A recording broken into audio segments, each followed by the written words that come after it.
Alright, I'm not at the stream. I'm actually at my grandparents' house right now.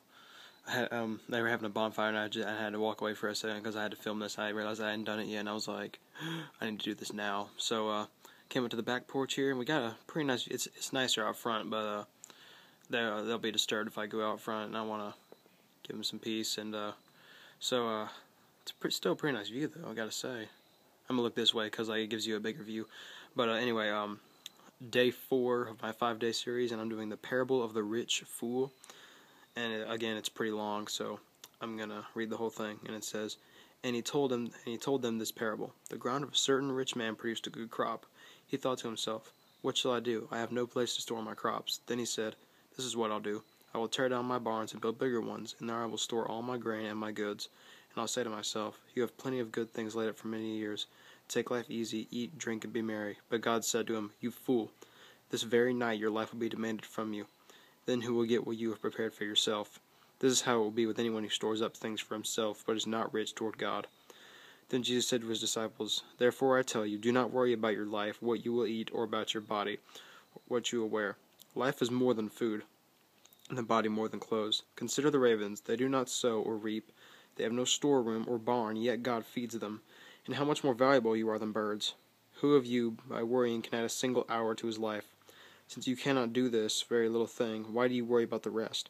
Consider how the lilies grow. They do not labor or spin. Yet I tell you, not even Solomon in all his splendor was dressed like one of these. If that is how God clothes the grass of the field, which is here today, and tomorrow is thrown into the fire, how much more will he clothe you, O you of little faith? And do not set your heart on what you will eat or drink. Do not worry about it. For the pagan world runs after all such things, and your Father knows that you need them. But seek his kingdom, and these things will be given to you as well. Do not be afraid, little flock, for your Father has been pleased to give you the kingdom. Sell your possessions and give to the poor. Provide purses for yourselves that will not wear out, a treasure in heaven that will not be exhausted, where no thief comes near and no moth destroys. For where your treasure is, there your heart will be also." Okay, so Jesus kind of explains it right there. He kind of lays down the law right there towards the end of it.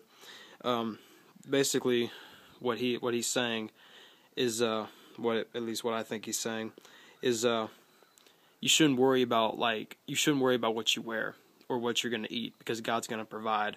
It's not all about you. He says, "Consider the ravens. They don't sow or have a storeroom or anything like that, yet God provides for them." And he says, "See how much more valuable you are than the birds." And he says, "Consider how the lilies grow. They do not labor or spin. And even Solomon in all his splendor was dressed like one of these."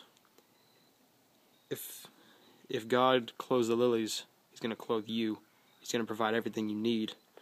He says, "Do not be afraid, for your Father has been pleased to give you the kingdom. Provide purses for yourselves that will not wear out." Hang on. I thought that said, "give to the poor" or something. My bad. And it says, "For where your treasure will be, your heart will be also." Basically, to sum it up, it's saying, don't worry about yourself. It's not all about you. It's all about giving the glory of God. It's all about, let me see if I can say that a little better.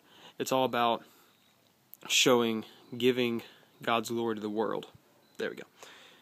So that's day 4 of my 5-day series, The Parable of the Rich Fool.